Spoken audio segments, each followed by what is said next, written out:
ဒီနေ့သာသနာတော်နှစ်2560ခုကောဇာတက္ကိ1389ခုပြာသူလာဇန်12ရက်2019ခုနှစ်12လပိုင်း29ရက်တောက်ကြနေ့ညနေခင်းခါကာလမှာရန်ကုန်တိုင်းဒေသကြီးလှည်းကူးမြို့ရွှေမန်တင်ကျေးရွာသစ္စာရွှေစီကျောင်းတိုက်တွင်မှာဆင်ရင်ကျင်းပကြတဲ့9ရက်တာတတိပဋ္ဌာန်ဘာဝနာလုပ်ငန်းစဉ်များကြိုးစားအထောက်ကြဖို့ရောက်ရှိလာကြတဲ့အလုံးသောတရားဓမ္မပေါင်းသူတော်ကောင်းတို့ကိုဦးဇင်းတို့ဒီကနေ့ဘလို့တရားစကားမျိုးပြောခြင်းတော့ဆိုတော့ဒီနေ့ပြောမဲ့အကြောင်းအရာကလည်းပဲအဓိက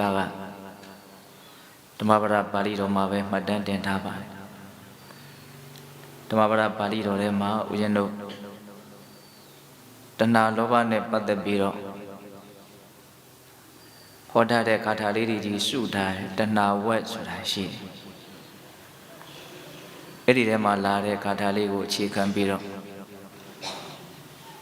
တန်ရောစဉ်တွေရဲ့အကြောင်းပြောကြည့်မယ်ပေါ့နော်တန်ရောစဉ်ဆိုတဲ့တရားလေးစကားလုံးလေးကိုလူတိုင်းသုံးကြတယ်တန်ရောစဉ်ဆိုတာဘာတော့လို့မေးရင်အနှောင်အဖွဲဒီနေရာဖြင့်ချီနှောင်တတ်တဲ့သဘောဒုက္ခနဲ့ကိုယ်နဲ့ဥနေအောင်မလွတ်မလပ်ဖြစ်နေအောင်ချီထားတာတုတ်ထားတာနှောင်ဖွဲ့ထားတာအဲ့လိုချီနှောင်တတ်တဲ့တရားကိုတန်ရောစဉ်လို့ဒီလိုခေါ်တယ်အဲ့ဒီတန်ရောစဉ်ဟာအလွန်တရာမှခိုင်မြဲတဲ့အနှောင်ဖွဲ့ဖြစ်တယ်ဆိုတာလေးနဲ့ပတ်သက်ပြီးတော့မြတ်စွာဘုရားကတန်နဲ့လှုပ်ထားတဲ့ကျိုးနဲ့လှုပ်ထားတဲ့တစ်သားနဲ့လှုပ်ထားတဲ့အနှောင်ဖွဲ့တွေဆိုတာရှိတယ်တဲ့အဲ့ဒီအနှောင်ဖွဲ့တွေကတကယ်အနှောင်ဖွဲ့အစ်စ်လို့မဆိုရဘူးတဲ့ကိလေသာတရားတွေလို့ဆိုရတယ်နောက်ပြီးတော့ဦးဇင်းတို့ရှင်းပြမယ်တန်ရောစဉ်10ပါးပေါ့နော်အဲ့ဒီတန်ရောစဉ်ဆိုတဲ့အနှောင်ဖွဲ့ကတော့အလွန်ခိုင်မြဲတဲ့အနှောင်ဖွဲ့ဖြစ်တယ်ဆိုပြီးတော့ဒီအနှောင်ဖွဲ့နဲ့ပတ်သက်ပြီးမြတ်စွာဘုရားဂါထာလေးနှစ်ပုဒ်ဟောတာရှိတယ်လူတိုင်းစဉ်းစားကြရလဲကောင်းတယ်ဒီဂါထာလေးနှစ်ပုဒ်ကိုမြတ်စွာဘုရားကယဟန်တော်တွေကိုအကြောင်းပြုပြီးတော့ဟောခဲ့တာခါတစ်ပါးမှာယဟန်တော်ရှင်မြတ်တွေမြို့ထဲကနေစွန့်ငံပြန်ပြီးတော့ကြွလာကြတော့မြို့ထဲမှာသူတို့နည်းနည်းထူးခြားတဲ့မြင်ကွင်းတစ်ခုမြင်ခဲ့ရတယ်အဲ့ဒါကဘာလဲဆိုတော့ရာဇဝသားတွေကိုကောသလမင်းကြီးကအနှောင်အဖွဲ့အမျိုးမျိုးပေးပြီးတော့နှိမ့်ဆက်ညှင်းဆဲတာမြင်ခဲ့ရတယ်အလွန်ဆိုးသွမ်းတဲ့ရာဇဝသားတွေဆိုလို့ရှိရင်တန်ချီချင်းကြီးတွေခတ်ထားတယ်တချို့ရာဇဝသားတွေကြတော့လည်းပဲခြေတော်နှစ်ချောင်းကိုမလှုပ်နိုင်အောင်နော်တစ်သားအနှောင်အဖွဲ့လက်နှစ်ချောင်းရောခြေနှစ်ချောင်းရောလှုပ်လို့မရအောင်နှောင်ဖွဲ့ထားတယ်တချို့အပြစ်ပေါ်တဲ့ရာဇဝသားတွေဆိုရင်ကျိုးနဲ့ခြီထားတယ်ပေါ့အဲ့ဒါလိုတန်ချီချင်းနော်တစ်သားအနှောင်ဖွဲ့ကျိုးအနှောင်ဖွဲ့အစရှိတဲ့အနှောင်ဖွဲ့တွေနဲ့နှောင်ဖွဲ့ခံနေရတဲ့ရာဇဝသားတွေကိုမြင်ရတော့ဒီလောက်ခိုင်ခိုင်မြဲမြဲချီနှောင်ထားတဲ့အနှောင်ဖွဲ့တွေနဲ့နှောင်ဖွဲ့ထားမှတော့ဒီလူတွေဟာဘလို့ထွက်ပြေးနိုင်မလို့ဘလို့နည်းနဲ့မှသူတို့ထွက်မပြေးနိုင်ကြဘူးဒီအနှောင်ဖွဲ့တွေကကြောက်စရာကောင်းလိုက်တာလို့ယဟန်နေရဲ့စိတ်ထဲမှာအဲ့ဒါလိုတွေးမိတာဒါညနေခင်းကာလရောက်တော့အဲ့ဒီအကြောင်းအရာကိုမြတ်စွာဘုရားကိုရှောက်ကြတာအဲ့ဒါလိုရှောက်ထားတာကိုအကြောင်းပြုပြီးတော့မြတ်စွာဘုရားကယဟန်တို့တဲ့အဲ့ဒီတန်အစရှိတဲ့တင်သားအစရှိတဲ့အကျိုးအစရှိတဲ့အရာတို့ဖြင့်ပြုတ်ထားတဲ့အနှောင်ဖွဲ့တွေဟာတကယ်ခိုင်မြဲတဲ့အနှောင်ဖွဲ့တွေလို့မဆိုရဘူးတဲ့နော်အချင်းချင်းမိသားစုဝင်အချင်းချင်းရွှေမျိုးချင်းချင်းမိတ်ဆွေချင်းချင်းချစ်တဲ့ခင်တဲ့သူချင်းချင်းတန်ရောစဉ်အနှောင်ဖွဲ့တွေနဲ့နှောင်ဖွဲ့ထားတဲ့အဲ့ဒီအနှောင်ဖွဲ့ကသာလေတကယ်ခိုင်မြဲတဲ့အနှောင်ဖွဲ့ဖြစ်တယ်လို့အဲ့လိုမြတ်စွာဘုရားကစကားနေတန်းတန်းပြီးတော့ဂါထာနဲ့ပုတ်ဟောပြတယ်နာတန်တန်လံပန္ဒနာမဟုတိရာယထာယတန္တာရုဇပပ္ပဇင်္စ တာရတ္တရထမဏိကုံတလေတုပုဒ္ဒေတုဓာရေတုစယာအပိက္ခာဧတံတံလံပဏနာမဟုတိရာဩဟာရိနံတိဋ္ဌိလံဒုပ္ပမုံဇံဧတံပိစိတ္တဝါနပရိပဇံတိနပိက္ခိနောကာမတုခံဘာယဒိဗေကပါပြောလို့ဆိုတော့ယဟန်တို့တဲ့ယရာယတံဒါရုဇပပ္ပဇံတန်တို့တစ်သားတို့ကျိုးတို့နဲ့လှုပ်ထားတဲ့အနှောင်ဖွဲ့တွေဆိုတာရှိတယ်တဲ့အဲ့ဒီအနှောင်ဖွဲ့တွေကိုဒီတာဉာဏ်ပညာရှိကြတဲ့ပုဂ္ဂိုလ်တွေကဒလမြဲမြံတဲ့အနှောင်ဖွဲ့လို့နာအာဟုမဆိုကြဘူးတဲ့တန်တို့တစ်သားတို့ကျိုးတို့နဲ့လှုပ်ထားတဲ့အနှောင်ဖွဲ့ကိုမြဲတဲ့အနှောင်ဖွဲ့လို့မဆိုပါဘူးတဲ့ဉာဏ်ရှိတဲ့လူတွေကဘယ်လိုအနှောင်ဖွဲ့မျိုးကိုမြဲတဲ့အနှောင်ဖွဲ့လို့ဆိုလဲတာရတ္တရထမဏိကုံတလေတုပုဒ္ဒေတုဓာရေတုစယာအပိက္ခာမဏိကုံတလေတုဗရမညာနဲ့တောင်အစားရှိတဲ့လက်ဝတ်လက်စားတွေရဲ့ပုံမှာဆွဲမဲ့တဲ့လောဘဒီနေရာမှာမဏိကုံတလေတုကိုအဓိပ္ပာယ်နှစ်မျိုးပြောတယ်လက်ဝတ်လက်စားတွေပုံမှာဆွဲမဲ့တဲ့လောဘလို့ဆိုလို့ရတယ်လို့လက်ဝတ်လက်စားတွေဝတ်ထားတဲ့သားတွေသမီးတွေဇနီးမယားတွေလင်းယောက်ျားတွေဒါတွေရဲ့ပုံမှာဆွဲမဲ့တဲ့တန်ရောစဉ်တရားကိလေသာတရားကိုလည်းပဲဆိုလိုတယ်ပေါ့မဏိကုံတလေတုဗရမညာနဲ့တောင်ဝိစင်ရထအပ်သောပုဒ္ဒေတုဓာရေတုစသားမယားရဲ့ပုံမှာယာအပိက္ခာအကျင့်ပြင်းထန်တဲ့ငက်ကွက်မှုဆိုတာရှိတယ်အဲ့ဒီပြင်းထန်တဲ့ငက်ကွက်မှုဟာဧတံတံလံဗန္ဒနာမဟုတေတာပညာရှိတွေအတွက်ဒါဟာခိုင်မြဲတဲ့အနှောင်ဖွဲ့လို့ဆိုရတယ်ပမကန်ကန်သိကြတဲ့ဉာဏ်ရှိကြတဲ့ပုဂ္ဂိုလ်တွေအတွက်ခိုင်မြဲတဲ့အနှောင်ဖွဲ့ဆိုတာမိသားစုဝင်ချင်းချင်းညီကိုမောင်နှမချင်းချင်းရွှေမျိုးချင်းချင်းမိတ်ဆွေချင်းချင်းချစ်ကြခင်ကြတဲ့ပုဂ္ဂိုလ်ချင်းချင်းနှောင်ဖွဲ့ထားတဲ့တနည်းအားဖြင့်ဒီဒေသနာရပြောရရင်ယာအပိက္ခာငက်ကွက်မှုကိုထပ်ပြီးတော့နားလည်အောင်ဘယ်လိုများရှင်းပြရပါမလဲနော်ငက်ကွက်တယ်ဆိုတာလေစိတ်ထဲမှာရှိနေတယ်မထားခဲ့နိုင်မထားရက်ဘူးစိတ်ထဲမှာနော်ကိုယ်နဲ့ဘာမှမဆိုင်ဘူးလို့လုံမထားရက်ဘူးအဲ့ဒါကိုငက်ကွက်တယ်လို့ဆိုမယ်ဆိုနိုင်ကောင်းတယ်အဲ့လိုပဲဒကာဓမ္မတို့ဦးဇင်းတို့ရဲ့စိတ်ထဲမှာနော်ဒီလူကိုတော့ဒစိမ့်ပြင်ပလို့ဘာမှမဆိုင်တဲ့လူတယောက်လို့မထားခဲ့နိုင်ဘူးဒီလူကတော့ငါလူကိုယ့်ရဲ့အတွင်းလူဟုတ်လားအဲ့ဒါဘာလဲလို့မေးငက်ကွက်မှုပေါ့နော်အဲ့ဒီငက်ကွက်မှုဆိုတာရှိတယ်တဲ့အဲ့ဒါမျိုးကိုသာလေဉာဏ်ရှိတဲ့ပုဂ္ဂိုလ်တွေကဧတံတံလံဗန္ဒနာမဟုတေတာခိုင်မြဲတဲ့အနှောင်ဖွဲ့လို့ဆိုတယ်တဲ့အဲ့ဒီခိုင်မြဲတဲ့အနှောင်ဖွဲ့ကိုမြတ်စွာဘုရားကစကလုံးသုံးလုံးနဲ့နည်းနည်းလေးထပ်ပြီးတော့ပုံပေါ်အောင်ရှင်းပြတယ်ဩဟာရိနံတိဋ္ဌိလံဒုပ္ပမုံဇံဒီငက်ကွက်မှုဆိုတဲ့တန်ရောစဉ်နှောင်ဖွဲ့ဟာဩဟာရိနံတိဋ္ဌိလံဒုပ္ပမုံဇံဒုပ္ပမုံဇံဆိုတာဘာပြောအောင်ဆိုဖြေဖို့ခက်တယ်တဲ့တိဋ္ဌိလရော့လေးလို့ထင်ရတယ်တဲ့နော်ဒါပေမဲ့လို့အလွန်တရာမှဖြေဖို့ခက်တယ်ဒီတိုင်းပဂရိတိုင်းနေလို့ရှိရင်အနေရခက်တယ်ဒီအနှောင်ဖွဲ့ကြောင့်ကြက်တဲတွေကြီးဖြစ်နေတယ်လို့လည်းပဲမထင်ရတဲ့အတွက်ကြောင့်တာမအဖြစ်ဆိုလို့ရှိရင်တော့နှောင်ဖွဲ့ခံရလို့နှောင်ဖွဲ့ခံရမှန်းတော့မသိရလောက်သူဟာတိမ်မွေးတယ်ကိုကြိုးချီခံထားရတယ်လို့တောင်ခံစားလို့မရအောင်လွတ်လပ်နေတယ်လို့ထင်ရတဲ့အနေအထားမျိုးတည်းရအောင်သူဟာရော့တယ်ပေါ့ဒီကြိုးကဒါပေမဲ့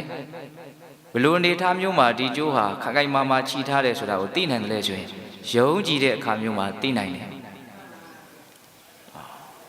တာမန်ကိုအိမ်မှာကိုနေတယ်ဆိုရင်အိမ်ရဲ့အနှောင်ဘဝဒီလောက်ကြီးတယ်လို့မထင်ရဘူးအိမ်ကနေခွာလိုက်ပြီဆိုတာနဲ့အိမ်ရဲ့အနှောင်ဘဝကြီးတယ်ဆိုတာသိနိုင်တယ်နော်အဲ့ဒါလိုပဲလူချင်းချင်းအတူတူနေကြတဲ့အချိန်မှာအချင်းချင်းပေါ်မှာချီနှောင်ထားတဲ့ဒီအနှောင်ဘဝဟာသိပြီးတော့ခိုင်မြဲတယ်လို့မထင်ရပေမဲ့လို့နော်တယောက်နဲ့တယောက်နော်အကြောင်းမျိုးကြောင့်တဏှာစီရောက်နေပြီဆိုတဲ့အခါမျိုးမှာအော်ဒီအနှောင်ဘွဲကခိုင်မြဲရှိနေပါလားဆိုတာကိုသိရတယ်ပေါ့ဟုတ်လားဒါကြောင့်တိဋ္ဌိလလျှော်ရဲတယ်လို့ထင်ရတယ်တဲ့ဒုပ္ပမုံဇဒါမှမဟုတ်ဖြေဖို့ကတော့အလွန်ကိုခက်တယ်လို့အဲ့လိုမြတ်စွာဘုရားဟောဒါမှမဟုတ်အဲ့ဒီဖြေဖို့ခက်တဲ့ဒီအနှောင်ဖွဲ့ကိုပဲဧတံပိစိတ္တဝါနပရိပဇံတိ အနာပိခိနောကာမတုခံဘာယဉာဏ်ရှိတဲ့ပုဂ္ဂိုလ်တွေဟာဣတံပိစိတဝါနာအဲ့ဒီအနှောင်ဖွဲ့ကိုပဲဖြတ်တောက်ပြီးတော့ကာမတုခံကာမတုခကိုဘာယပယ်ပြီးတော့အနာပိခိနောငဲ့ကွက်ခြင်းမရှိဘဲနဲ့ပြိပဇံတိယဟန်ပြုနိုင်ကြတယ်တဲ့ဒီနေရာဖြင့်လူတွေနဲ့မတူတဲ့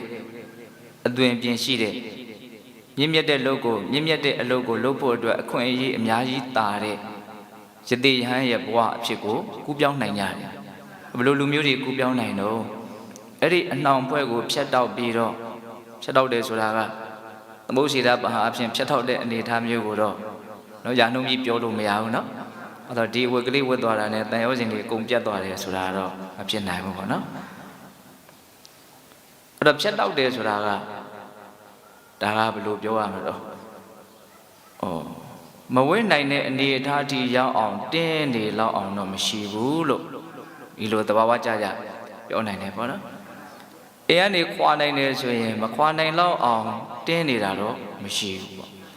ဒါပေမဲ့အမြဲတမ်းရှားနှုံးပြီးသမုဒ္ဒေရပဟာဖြင့်အပြီးတိုင်ပြတ်တောက်သွားတာလားဆိုတော့အဲ့လိုတော့လည်းမဟုတ်ဘူးပေါ့ဟုတ်လားအဲ့တော့သူဖြတ်တောက်နိုင်တဲ့အနေအထားလေးကထွက်ခွာနိုင်လောက်တဲ့အနေအထားလေးထိရောက်အောင်တော့ဖြတ်တောက်နိုင်တယ်မထွက်ခွာနိုင်လောက်အောင်တားထားတဲ့အတားအဆီးတော့မဟုတ်အဆင့်ကတော့အမျိုးမျိုးရှိတယ်လို့ဆိုရမယ်နော်ကာမတုခံကာမတုခကိုဘာယပယ်ဆွံ့၍အနာပိခိနောငဲ့ကွက်ခြင်းမရှိဘဲနဲ့ဣတံပိစိတဝါနာအဲ့ဒီအနှောင်ဖွဲ့တွေကိုဖြတ်တောက်ပြီးတော့ပရိပဇံတိနော်ယတိယဟန်ပြုနိုင်ကြတယ်တဲ့နော်ဒီဂါထာလေးနှစ်ပုဒ်ကိုမြတ်စွာဘုရားကဒီဘုရားဖြစ်မှဟောလိုက်တာကြီးတော့မဟုတ်ဘူးသူကဘုရားမဖြစ်ခင်ဘဝတစ်ခုတုန်းကလည်းပဲယတိသူတော်စင်တစ်ပါးအနေနဲ့ဒီဂါထာနှစ်ပုဒ်ကိုဟောဖို့တယ်အဲ့ဒါမြတ်စွာဘုရားကဒီခုကောသလမင်းကြီးရဲ့နောက်ရာဇဝသားတွေကိုနှောင်ဖွဲ့ထားတာကိုမြင်ရလို့အဲ့ဒီအနှောင်ဖွဲ့လောက်မြင်တာတော့ရှိမယ်မထင်ပါဘူးလို့လာပြီးတော့ရှောက်ထားလာတဲ့ယဟန်တွေကိုပဲအကြောင်းပြုပြီးတော့မြတ်စွာဘုရားကဗန္ဒနာကာရဇတ်တော်တဲ့ပုဂ္ဂိုလ်မြတ်စွာဘုရားဟောပြတာလည်းရှိတယ်အဲ့ဒီဇတ်တော်ကိုဦးဇင်းတို့အချင်းချုပ်ပြီးတော့ပြောရရင်တခုသောဘဝတုန်းကဘုရားလောင်းကအမေအိုကိုပြုစုလုပ်ကြွေးပြီးတော့အမေတစ်ခုသားတစ်ခုနေကြရတဲ့အနေအထားမျိုးကြုံခဲ့ဘူးတယ်အဲ့လိုနေတော့မေကြီးကဒီသားကိုသူ့ကိုပြုစုရတာပင်ပန်းတယ်ဆိုတော့အတင်းအိမ်အောင်ပြုခိုင်းတယ်အဲ့ဒါအလိုမရှိဘဲနဲ့မေချမ်းသာဖို့အတွက်သားဖြစ်တဲ့လူကအိမ်အောင်ပြုရတယ်နောက်တော့မေကြီးတည်သွားတဲ့အခါကျတော့ဒီဇနီးနဲ့တူတူနေကြရင်းနဲ့သူဟာစာတုံးကရည်ရွယ်ထားတာကမေတည်လို့ရှိရင်ရဟန်းပြုမယ်ယသိဝဲမယ်လို့သူကရည်ရွယ်ထားတာ哦အဲ့ဒါမေတည်သွားတဲ့အခါကျတော့သူ့ရဲ့ဇနီးကိုသူပြောတယ်ငါရဟန်းပြုတော့မယ်ယသိဝတ်တော့မယ်အဲ့တော့အဲ့ဒီအချိန်မှာပဲမိန်းမကကိုဝင်ရှိအဲ့တော့ဒီကလေးလေးမွေးပြီးမှဝတ်ပါရဟန်းပြုပါအဲ့ဒါနဲ့ကလေးမွေးပြီးတည်တည်စောင့်ကလေးမွေးပြီးပြီဆိုတော့တခါမိန်းမကိုခွင့်တောင်းပြန်တယ်အဲ့ဒါမိန်းမကလေးနှုတ်ပြက်တည်တည်စောင့်ပါဦးနောက်ကလေးမတ်တက်ပြေးတည်တည်စောင့်ပါဦးကလေးသူ့ဟာသူရက်တည်နေတည်တည်စောင့်ပါဦးနဲ့တရပြီးတရတလားပြီးတလားဆွဲလာတဲ့ခါကျတော့နောက်ကြတော့ဒီတိုင်းသာကြာရှည်လုံနေလို့ရှိရင်ငါရီမှန်းချက်အောင်မမဟုတ်ဘူးဆိုတော့အဲ့ဒီသားအမိနှစ်ယောက်မသိခင်ထွက်ပြေးတယ်တဲ့ဘုရားလောင်းနောက်ထွက်ပြေးပြီးတော့တော်ထဲမှာသူယသိဝေရင်နဲ့တူတူပြောရရင်အဲ့ဒီမှာသူဇန်နေပါလိရဇန်ရတဲ့အခါကျတော့လူလောကမှာတွေ့ကြုံခဲ့ရတဲ့အခြေအနေတွေနဲ့နှိုင်းဆိုင်ဘာမှပြောလို့နှိုင်းရှင်လို့မရတဲ့ချမ်းသာမျိုးကိုသူရတယ်ပေါ့တော့လွတ်လပ်တဲ့ပေါ်ပါတယ်ငြိမ်းအေးတယ်ဘာနှောင်ဖွဲမှမရှိဘူးဆိုတဲ့အနေအထားမျိုးနဲ့ချမ်းချမ်းသာသာကြီးသူနေရတယ်အဲ့ဒီမှာဇံကစားရင်းနဲ့ဇံချမ်းသာကိုခံစားရင်းနဲ့ဒီဂါထာနှစ်ပုဒ်ကိုသူမကြာခဏရွတ်ဆိုလေကျူးရင်နေတဲ့နတ္တတလံဗန္ဒနာမဟုတ်တိတာယထာယတံဓာရုဇပပ္ပဇင်္စာတာရထရတမတိကုံတလေသူပုတ်တေသူဓာရီသူစာယာအပိခတန်နဲ့လှုပ်ထားတဲ့တေသားနဲ့လှုပ်ထားတဲ့ကျိုးနဲ့လှုပ်ထားတဲ့အနှောင်ဖွဲ့တွေကိုဉာဏ်ရှိတဲ့လူတွေကခိုင်မြဲတဲ့နှောင်ဖွဲ့လို့မဆိုကြဘူးတဲ့ဗရမညာနှောင်းတွေလက်ဝက်လက်စားတွေဝတ်ထားတဲ့နောက်သားမရရဲ့ပုံမှာငဲ့ကွက်မှုလို့ဆိုတဲ့အဲ့ဒီအနှောင်ဖွဲ့ကိုသာနဲ့ပညာရှိတဲ့ပုဂ္ဂိုလ်တွေကခိုင်မြဲတဲ့အနှောင်ဖွဲ့လို့ဆိုရတယ်အဲ့ဒီအနှောင်ဖွဲ့ကတော့ရော့နေတယ်လို့ထင်ရတယ်ဒါပေမဲ့လို့ဖြေဖို့တော့အလွန်ခက်တယ်ဒါကိုပဲဧတံပိစိတဝါနာပရိပဇံတိအနာပိခိနောကာမတုခံပဟာယကာမချမ်းသာကိုပယ်ပြီးတော့အဲ့ဒီအနှောင်ဖွဲ့ကိုဖြတ်တောက်ပြီးတော့နော်ကာမချမ်းသာရဲ့ပုံမှာငဲ့ကွက်မှုမရှိဘဲနဲ့ယဟန်ပြုနိုင်မယ်ဆိုလို့ရှိရင် အဲ့ဒီကာမချမ်းသာတဲ့လွန်ကဲတာလွန်နဲ့မြင့်မားတဲ့ချမ်းသာလို့ဆိုတဲ့ဇန်ချမ်းသာကိုရမယ်ပေါ့နော်အဲ့ဒီတုန်းကလည်းပဲသူဒီဂါထာနှစ်ပုဒ်ကိုရွတ်ဆိုခဲ့ဘူးတယ်ဆိုပြီးတော့မြတ်စွာဘုရားကနော်ဒီအကြောင်းအရာလေးကိုပြောပြပြီးတော့ဒီဂါထာနှစ်ပုဒ်ကိုဟောတာအဲ့ဒီမှာဦးဇင်းတို့အနီးဝန်းကျင်မှာရှိတဲ့တရားနာပိသက်တွေတရားသူတရားမြတ်တွေရကြတယ်လို့ဒါဓမ္မပဒအထက်ကရာထဲမှာလည်းပဲအဲ့လိုဖွင့်ဆိုတယ်ပေါ့အဲ့တော့ဦးဇင်းတို့ဒီမှာခိုင်မြဲတဲ့အနှောင်ဖွဲ့ဆိုတာလေးနဲ့ပတ်သက်ပြီးတော့တန်ရောစဉ်10ပါးရှိတယ်ဆိုတာကိုအလုံးကြားဦးရတယ်ကျိုး10ချောင်းပေါ့အဲ့ဒီကျိုး10ချောင်းကအောက်ကိုဆွဲချနိုင်တဲ့ကျိုး5ချောင်းရယ်နော်အထက်ကနေပြီးတော့ဆွဲတင်ထားတဲ့ခြီးထားတဲ့ကျိုး5ချောင်းရယ်ဆိုပြီးတော့ကျိုး10ချောင်းဥဒ္ဒံပါကိယအဒောပါကိယစားတော့အဲ့လိုသုံးတယ်နော်အထက်အဖို့ကိုရောက်စေတတ်တဲ့ကျိုး5ချောင်းရယ်အောက်အဖို့ကိုရောက်စေတတ်တဲ့ကျိုး5ချောင်းရယ်အောက်ကိုဆွဲချနိုင်တဲ့ကျိုး5ချောင်းကဘာတုံးဆိုတော့တက္ကာယဒိဋ္ဌိဆိုတဲ့ထင်ရှားဖြစ်ပေါ်နေတဲ့ဒီယုတ်ဒီနံဒီသဘာဝတရားကိုပုဂ္ဂိုလ်တ attva လို့ငါလို့သူလို့ထင်မှတ်မှားနေတဲ့သဘောနော်အဲ့ဒီကျိုးကအောက်ကိုဆွဲချနိုင်အဝိသိကိစ္စတဲ့ယရဏမြတ်သုံးပါးနဲ့ပတ်သက်လို့သူတော်ကောင်းတရားနဲ့ပတ်သက်လို့တန်ခါနဲ့ဆုံးဖြတ်ချက်မချနိုင်မင်းနဲ့သူလို့သူလို့တွေးတောပြီးတော့ယုံမတန်တရားဖြစ်နေတဲ့သဘောဒါလည်းပဲအောက်ကိုဆွဲမဲ့ကျိုးတစ်ချောင်းနော်နောက်တိလပတ္တပရမတ္တတန်ရောစဉ်အဲ့ဒါကဘာလဲဆိုတော့မဟာကြီးဆိုဘုရားကြီးရှင်းပြတာလေးကိုအမိပြုပြီးတော့ရှင်းပြရင်ပို့ပြီးတော့နားလည်နိုင်မဂ်ခင်၈ပါးအကျင့်မြတ်တရားကလွဲလို့ကျန်တဲ့အကျင့်တွေကိုငြိမ်းချမ်းမှုအစစ်အမှန်ကိုရစေတယ်လို့စွဲယူတာအဲ့ဒါကိုတိလပတ္တပရမတ္တတန်ရောစဉ်စာထဲမှာဖွင့်ပြတာကခွေးခြင်းနွားခြင်းစရှိတဲ့အကျင့်တွေနဲ့ဖြူစင်တန်ရှင်းနိုင်တယ်လို့ယုံကြည်တာမျိုးပေါ့ဒါကိုပို့ပြီးတော့ကြည်ကြည်ပြည့်ပြည့်ပြောရရင်အဲ့ဒီမဟာရှိစောဘုရားကြီးပြောထားတာလေအရင်မှတ်သားစရာကောင်းနော်တတိပဋ္ဌာန်တရားမဂ်ခင်၈ပါးအစရှိတဲ့နိဗ္ဗာန်ရောက်ကြောင်းတရားမြတ်စွာဘုရားဟောထားတဲ့ဒီသူတော်ကောင်းတရားတွေကလွဲလို့တခြားတကယ်စစ်မှန်တဲ့စိတ်ရဲ့ငြိမ်းချမ်းမှုကိုရစေနိုင်တဲ့နိလန်းတွေရှိသေးတယ်လို့ထင်နေတာတခြားသောနိလန်းတွေကိုဒါလည်းပဲငြိမ်းအေးချမ်းတရားပါပဲလို့ထင်နေတာလွဲမှားတဲ့အထင်မှုပေါ့နော်တိလပတ္တပရမတ္တတန်ရောစဉ်ဟုတ်လားဒါလည်းပဲအောက်ဆွဲတဲ့ကျိုးတစ်ချောင်းနောက်ကာမိဆန္ဒကာမဂုဏ်အာယုံရဲ့ပုံမှာနော်အလိုဆန္ဒတေကိုကောက်ရင်လောဘပေါ့လေနော်အဲ့ဒီလောဘဟာလည်းပဲအောက်ဆွဲတတ်တဲ့ကျိုးတစ်ချောင်းနောက်ပြာပါဒတဲ့ဒေါသပေါ့နော်အဲ့တော့အောက်ကိုဆွဲချနိုင်တဲ့ကျိုး၅ချောင်းတနည်းအားဖြင့်အပယ်လေးပုံနဲ့မိတို့ရဲ့ဘဝကိုဆက်သွယ်ပေးထားတဲ့ကျိုး၅ချောင်းလို့လည်းဆိုနိုင်တယ်ပေါ့တက္ကာယဒိဋ္ဌိယဝိသိကိစ္စရဲ့တိလပတ္တပရမတ္တရဲ့ကာမိဆန္ဒရဲ့ဗျာပါဒရဲ့နောက်ဦးဇင်းတို့အထက်ကိုဆွဲပြီးတော့တင်နိုင်တဲ့နော်အထက်ဘုံဘဝတွေနဲ့ဆက်သွယ်ထားတဲ့အကျိုး၅ချောင်းလည်းရှိသေးတယ်တဲ့အလုံးကိုဖြတ်တောက်နိုင်မှအပြီးပိုင်လွတ်မြောက်မယ်ဆိုတဲ့အတိပ္ပယ်ကိုစဉ်းစားရင်းနဲ့ဒီအထက်ကျိုး၅ချောင်းကိုလည်းပဲမှတ်သားရမယ်ပေါ့ထက်ကျိုး၅ချောင်းကဘာလေးပြောလို့ဆိုတော့ရူပယာကရူပယာကတန်ရောစဉ်ဆိုတာရူပပြမာတွေတော့ဖြစ်လို့တဲ့ရူပပြမာဘဝကိုတွေ့တာမေမောဆွဲမဲ့တဲ့လောဘဓာတ်တစ်မျိုးပေါ့အရူပယာကတန်ရောစဉ်တဲ့အရူပယာကဆိုတာကအရူပဘုံဘဝပုံဌာနကိုဆွဲမဲ့တဲ့လောဘဓာတ်တစ်မျိုးပေါ့နောက်မာနတဲ့အထင်ရောက်မှုဥဒိစ္စတဲ့ပြန့်လွယ်မှုအဝိဇ္ဇာတဲ့သစ္စာလေးပါးကိုမသိမှုအဲ့တော့ဦးဇင်းတို့ရူပယာကအရူပယာကမာနဥဒိစ္စအဝိဇ္ဇာဆိုပြီးတော့ဒါကဦးဇင်းတို့ဥဒ္ဒံပါကိယတယောစဉ်၅မျိုးခုနတုန်းကအဒောပါကိယတယောစဉ်၅မျိုးအောက်ဆွဲတဲ့တရားရဲ့အပေါ်ဆွဲမဲ့တရားရဲ့အဲ့ဒီတန်ရောစဉ်10ပါးနဲ့ပတ်သက်ပြီးတော့ဦးဇင်းတို့မလဲဆိုတော့ဘုရားကြီးမဂ္ဂဒေဝလင်္ကာထဲမှာလင်္ကာလေးတွေရေးထားတာရှိ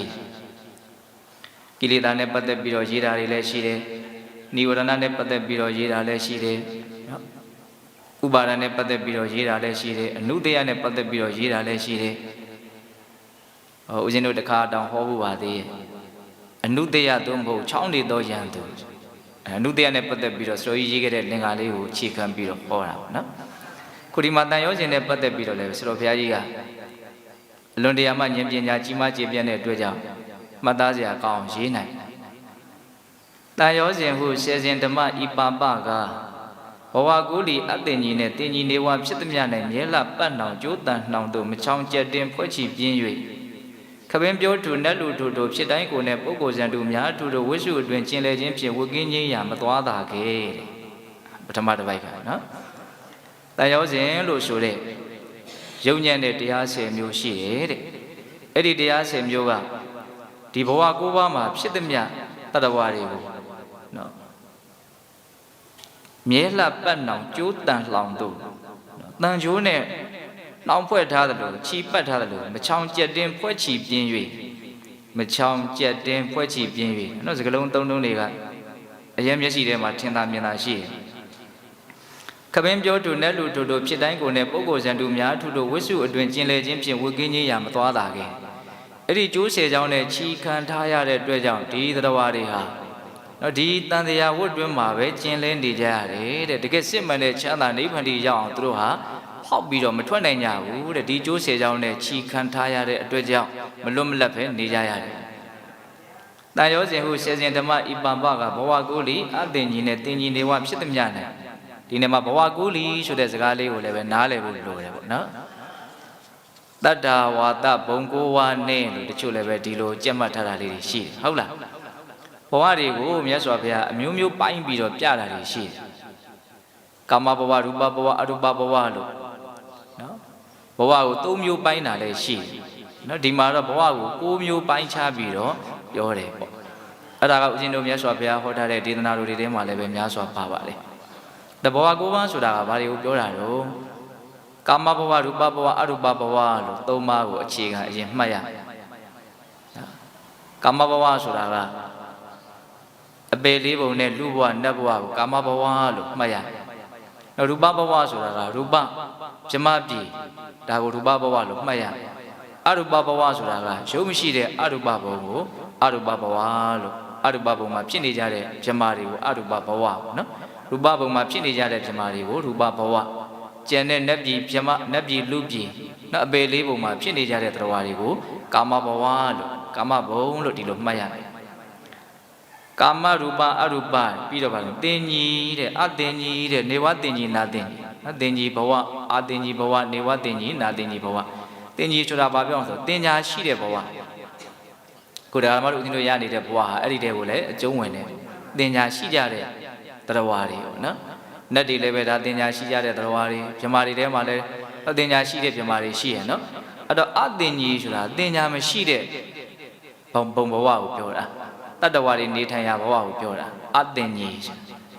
နော်တခါနေဝတင်ကြီးနာတင်ကြီးဆိုတင်ညာရှိသည်လေးမဟုတ်တင်ညာမရှိသည်လေးမဟုတ်နော်နေဝတင်ညာနာတင်ညာယနာဘုံမှာရောက်နေကြတဲ့တတ္တဝါတွေကိုရည်ညွှန်းတာနော်အဲ့တော့6မျိုးရှိသွားပြီနော်နောက်ဦးဇင်းတို့ခန္ဓာ5ပါးနဲ့ခန္ဓာဆိုတဲ့အစုအဖွဲ့နဲ့ပိုင်းဖြတ်ပြီးတော့ပြတာလည်းရှိသေးတယ်အဲ့ဒါကဘာလို့ဆိုဧကောကာရဘဝစတုဩကာရဘဝပြင်စောကာရဘဝဧကောကာရဆိုတာခန္ဓာတစ်ပါးပဲရှိတဲ့ဘဝနော်အတင်ညတပုံဘဝတွေကိုလည်းပဲတချို့ကြားဘူးလိမ့်မယ်လို့ထင်တယ်နော်အတင်ညတဗြဟ္မာဆိုတဲ့ကြားဘူးတယ်မဟုတ်လားအေးဟုတ်ခန္ဓာတစ်ပါးပဲရှိတယ်နော်နာခန္ဓာ၄ပါးမရှိဘူးယုတ်ခန္ဓာပဲရှိတယ်နောက်စတုဩကာရဆိုတာနာခန္ဓာ၄ပါးပဲရှိတယ်ခန္ဓာ၄ပါးပဲရှိတယ်ခန္ဓာ၅ပါးမစုံဘူးပေါ့နော်နောက်ပြင်စောကာရဆိုတာခန္ဓာ၅ပါးစုံတယ်ဒါကဘုသူတ္တပြောပြတယ်နော်ကာမဘဝရူပဘဝအရူပဘဝတင်ကြီးဘဝအတင်ကြီးဘဝနေဝတင်ကြီးနာတင်ကြီးဘဝဧကောကာရဘဝစတုဩကာရဘဝပြင်စောကာရဘဝဘဝကိုမျိုးပိုင်းပြီးတော့နားလေကြည့်တာဒါကိုဆိုကြီးကရေးတာတန်ရောစဉ်ဟုဆယ်စဉ်ဓမ္မဤပံပကဘဝကိုလီအတင်ကြီးနဲ့တင်ကြီးနေဝဖြစ်သည်များ၌မြဲလှပတ်နှောင်ကျိုးတန်လှောင်တို့မချောင်ကျက်တင်ပွဲချီပြင်း၍ခပင်းပြောသူနတ်လူတို့ဖြစ်တိုင်းကိုယ်နဲ့ပုဂ္ဂိုလ်ဇံတို့များသူတို့ဝိစုအတွင်ကျင်လည်ခြင်းဖြင့်ဝိကင်းငြိမ်းရာမသွားတာခဲ့မသွားတာဘူးဆိုတဲ့စကားလုံးလေးနဲ့သိချာခန်းစားကြည့်နော်မလုံးတာဘူးဟုတ်လားအကြောင်းမျိုးမျိုးကြောင့်ဒီတွေကနေမထွက်တာဘူးစကားလုံးအသုံးနှုန်းတွေကဟောတည်တည်ချာလေးစစ်စစ်ပေါက်ပေါက် တွေးကြည့်ရင်အလွန်ရတာရှိတယ်နော်သူကပြောလို့တဲ့သဘောလေးတွေကိုမြင်ရတယ်ပေါ့ဟုတ်လားဝကင်းချင်းရမသွားတာခဲ့ဘာလို့မသွားတာတော့နော်အဲ့ဒီတန်ရုပ်တင်ကျိုးတွေကမချောင်ကြက်တင်ဖွဲ့ချီပြင်းပြီးဖွဲ့ထားတာချီထားတာချောင်းကိုမချောင်ဘူးအလွန်ကိုကြက်ကြက်တဲ့ချီခံထားရတယ်နော်မချောင်ကြက်တင်ဖွဲ့ချီပြင်း၍ခပင်းပြောထူနတ်လူထူထူနော်ဖြစ်တိုင်းကိုလည်းပုဂ္ဂိုလ်ဇန်တူများတူတူဝိစုအတွင်ကျင်လေခြင်းဖြင့်ဝကင်းချင်းရမသွားတာခဲ့ဒီတည်းပဲနေရတာနဲ့ပဲချိန်ကုန်နေတယ်ပေါ့ဆိုလိုတာအဲ့ဒါကိုဆက်ပြီးတော့ဆိုရဘလို့ရေးတော့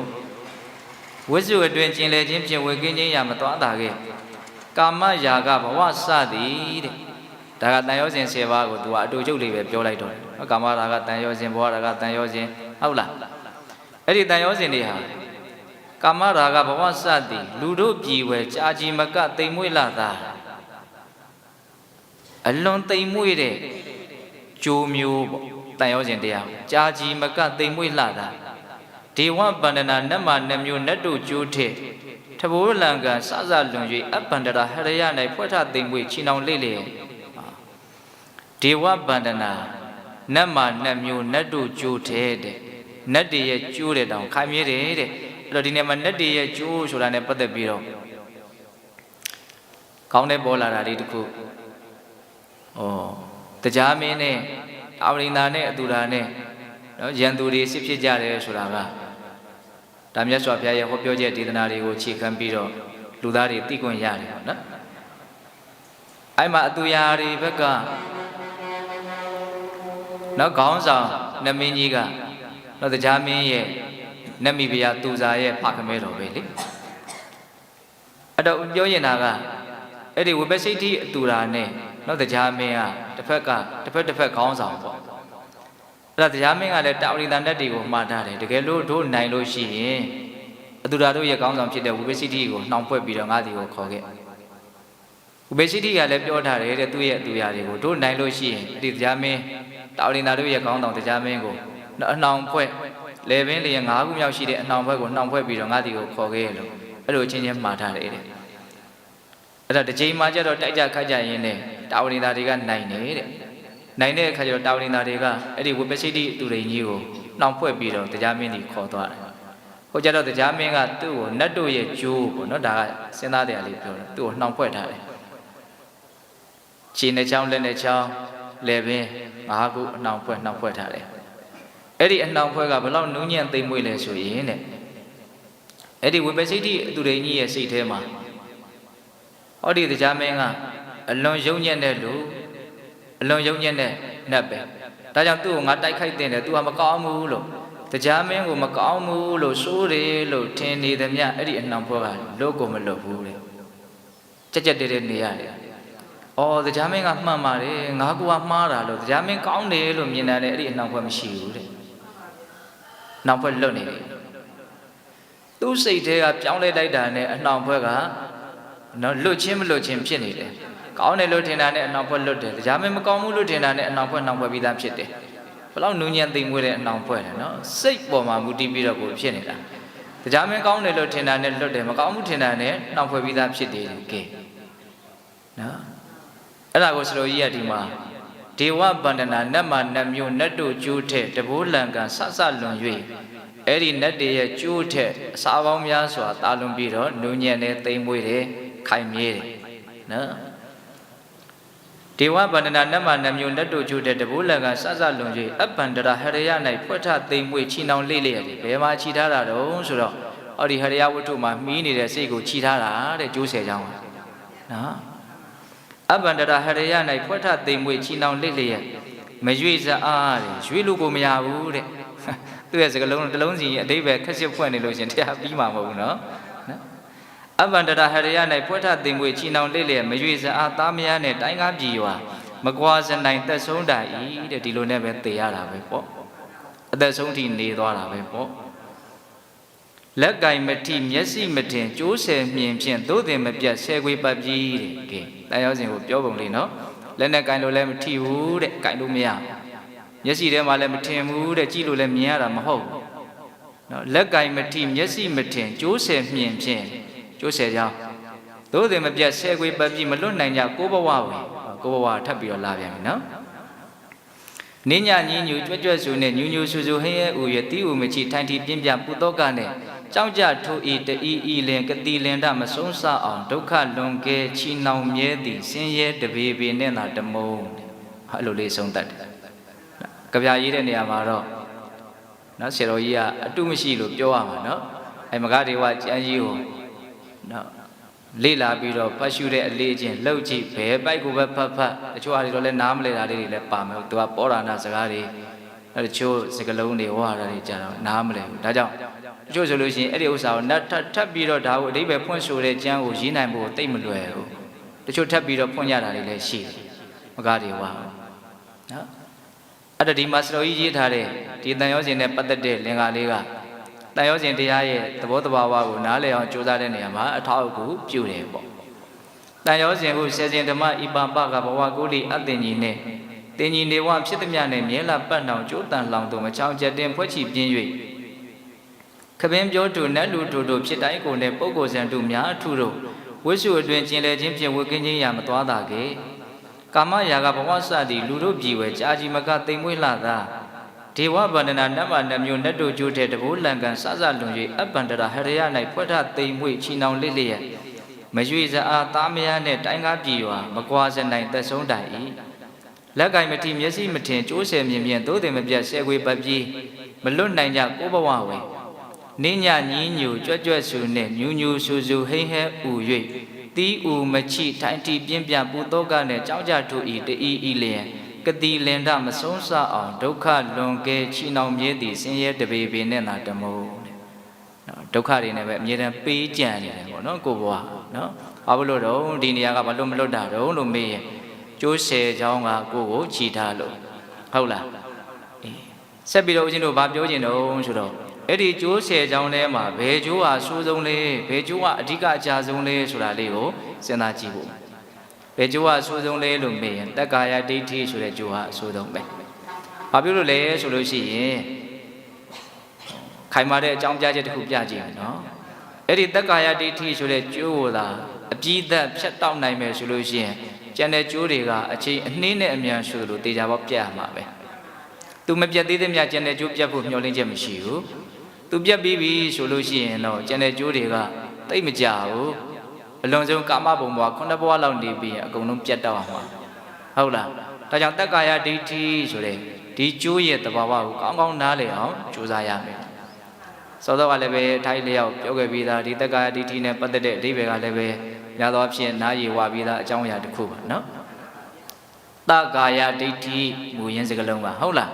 းတက္ကာယကာယဆိုတာအပေါင်းပဲတဆိုတာထင်ရှားရှိနေတာထင်ရှားဖြစ်နေတာဒိဋ္ဌိဆိုတာအဲ့ဒါရဲ့ပုံမှာအမျိုးမျိုးထင်နေတာထင်ရှားဖြစ်နေတဲ့သဘာဝတရားရဲ့ပုံမှာအထင်မျိုးမျိုးမှားနေတာအဲ့ဒါကိုတက္ကာယဒိဋ္ဌိအကျဉ်းမြင်လေးပြောရရင်နော်အဲ့ထင်ရှားဖြစ်နေတာကဘာတုံးဆိုတော့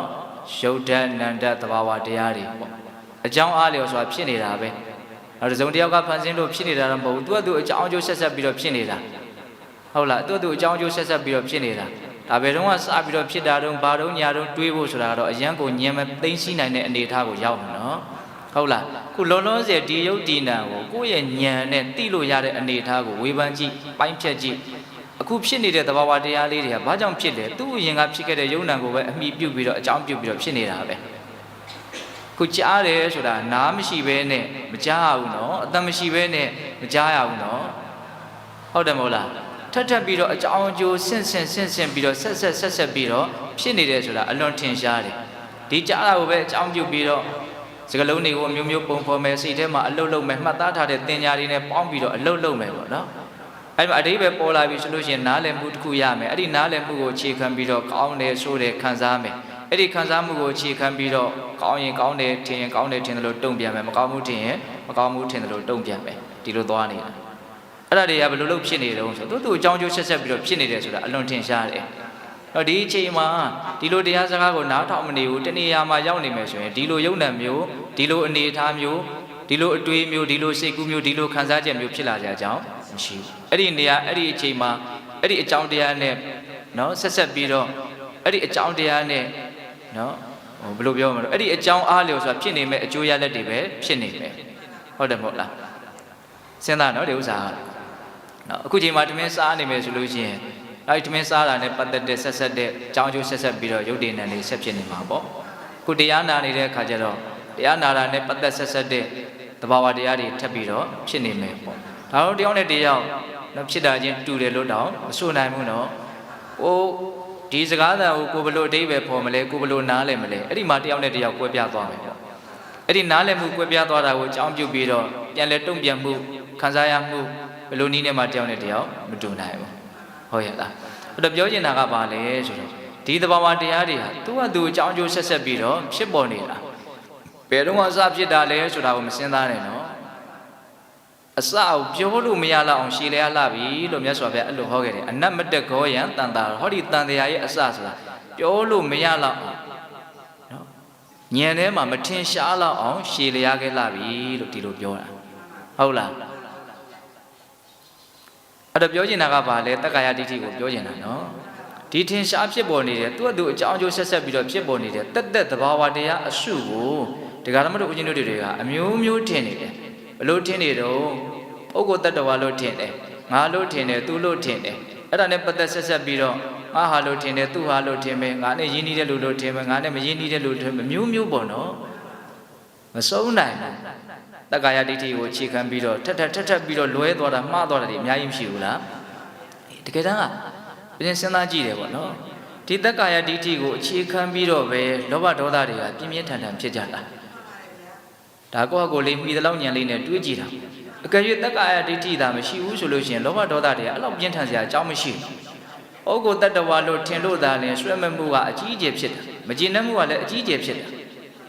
ဆိုကြပါစို့အခုတယောက်ကအောက်ကနေကိုယ်ကိုလှမ်းဆဲမယ်ဆိုကြပါစို့နော်စိတ်တုံမယ်ပေါ့နော်နာမည်ခေါ်ပြီးတော့ဆဲလိုက်မယ်ဆိုစိတ်တုံမယ်ပြီးတော့မှဆင်းကြည့်တယ်ဟာအဲ့ဒါကလူမဟုတ်ဘူးစက်ရုပ်ကြီးပဲတကယ်လို့သာအဲ့လိုမြန်ဖြစ်မယ်ဆိုလို့ရှိရင်စိတ်တူမလားရေကျင်သိတောင်ပေါက်သွားမှာနော်ပုဂ္ဂိုလ်တ attva မဟုတ်ဘူးဆိုတာသိလိုက်တာနဲ့စိတ်ထဲမှာနော်ဒီဒေါသအတိုင်းတာအများကြီးလျော့ကြမသွားဘူးလားလျော့ကြသွားတယ်ဟုတ်လားအဲ့ဒါလိုပဲဆွဲမဲ့မှုဆိုတာလေတွက်ကြည့်သဘာဝတရားတက်ဆိုတဲ့အမြင်ရှိလို့ရှိရင်ဒီလောက်ကြီးမဆွဲမဲ့ဘူးပုဂ္ဂိုလ်တ attva ဆိုတဲ့အမြင်မှားမှုကိုအခြေခံထားမယ်အဲ့ဒါပါနေမယ်ဆိုရင်ဆွဲမဲ့မှုကရှိတယ်ဒါကြောင့်ဒီပုဂ္ဂိုလ်တ attva လို့ထင်တဲ့အထင်ကလေးကိုနားလည်မှုရှိအောင်အများကြီးစဉ်းစားကြည့်နော်ဒါတည်းမလို့ကျိုးဆယ်ကြောင်းထဲမှာဘယ်ကျိုးဟာအရေးကြီးဆုံးတော့အဓိကကြဆုံးတော့မေးရင်တက္ကာယဒိဋ္ဌိပဲသူမှားယွင်းမှုကြီးပဲလေတကယ်တမ်းအဲ့ဒီမှားယွင်းမှုကြီးကိုအားနေသွားအောင်နောက်ဆုံးပျောက်ဖို့ဆိုတဲ့မျှော်မှန်းခြင်းနဲ့ဒကာဓမ္မတို့ဦးဇင်းတို့တွေဒီသတိပဋ္ဌာန်ဘာဝနာလို့ကိုကြိုးစားကြရတာဟိုကမှားယွင်းနေတာကဘယ်ပုံမှာမှားယွင်းနေတာတော့မေးဒီယုတ်ဒီနာဒီသဘာဝတရားရဲ့ပုံမှာပဲမှားယွင်းနေတာဒီခန္ဓာ၅ပါးရဲ့ပုံမှာပဲမှားယွင်းနေတာဒါကြောင့်သူ့ပုံမှာမမှားယွင်းအောင်သူ့ကိုပဲသတိထားပြီးတော့ကြည့်ကြရတာနော်ရှင်အနန္ဒာကိုရှင်ပုံနာမထေရကနော်မှန်ကိုဥမာပေးပြီးတော့ဟောတဲ့တရားဒေသနာလူတိုင်းကြားဦးနော်မှန်ကိုအစွဲပြုတ်ပြီးတော့မှန်ထဲမှာပုံရိပ်ကြီးထင်လာဟုတ်လားအဲ့ဒါလိုပဲခန္ဓာ၅ပါးကိုအစွဲပြုတ်ပြီးတော့ငါလို့ထင်တဲ့သူလို့ထင်တဲ့ဆိုတဲ့အဲ့ဒီအထင်တွေတက္ကာယဒိဋ္ဌိတွေဟာဖြစ်လာတယ်အဲ့လိုဆိုလို့ရှိရင်ဒီဃာတမတို့ဦးဇင်းတို့တွေဒီခန္ဓာ၅ပါးကိုအစွဲပြုတ်ပြီးတော့ဖြစ်လာတဲ့ဒီမှားယွင်းမှုကိုဖျောက်ဖို့အတွက်ဒီခန္ဓာ၅ပါးရဲ့အပေါ်မှာပဲအမြင်ရှင်းအောင်ကြိုးစားရမယ်အဲ့ဒီအမြင်ရှင်းဖို့အတွက်ဘာလို့ကြရလဲဆိုတော့တတိထားရဒီနည်းပဲရှိတာပဲသူကဘာလဲဆိုတာကိုသိဖို့အတွက်သူ့ပေါ်မှာတတိထားတဲ့နည်းတစ်ခုပဲရှိတယ်လို့ရှင်းရှင်းလင်းလင်းသိရတတိထားနေပါများမှသူ့အကြောင်းကိုတဖြည်းဖြည်းနဲ့နားလည်လာမယ်ဒါဦးဇင်းကရိုးရှင်းရှင်းပြောကြည့်တာနော်ဒါကြောင့်တတိပဋ္ဌာန်ဘာဝနာကိုပွားများလို့ရှိရင်ညာယတ္တအဓိကမာယနိဗ္ဗာန်တသစ္စည်းကိရိယာယခုနှစ်ခုမြောက်အကျိုးကျေးဇူးတွေတဲက6ခုမြောက်နဲ့ခုနှစ်ခုမြောက်အကျိုးကျေးဇူးနှစ်ခုကိုစဉ်းစားကြည့်နော်ကိုယ်ခန္ဓာမှာဖြစ်နေတဲ့သဘာဝတရားတွေကိုတတိတလက်ဆက်ထားနေအောင်ကြိုးစားလေ့ကျင့်ခြင်းအပြင်ညာယတ္တအဓိကမာယနော်ဉာဏ်ကိုရမယ်အသိဉာဏ်ပညာကိုရမယ်ဘယ်လောက်ထိမြင်မာတဲ့အသိဉာဏ်ကိုရမလဲသစ္စာလေးပါးကိုထွင်းဖောက်သိသည့်အထိမြင်မာတဲ့မဲ့ဉာဏ်လိုဉာဏ်မျိုးကိုရမယ်မဲ့ဉာဏ်ကိုရမယ်မဲ့ဉာဏ်ရတယ်ဆိုတာဝိပဿနာဉာဏ်မရဘဲနဲ့မရဘူးဝိပဿနာဉာဏ်ရပြီးမှမဲ့ဉာဏ်ရတာ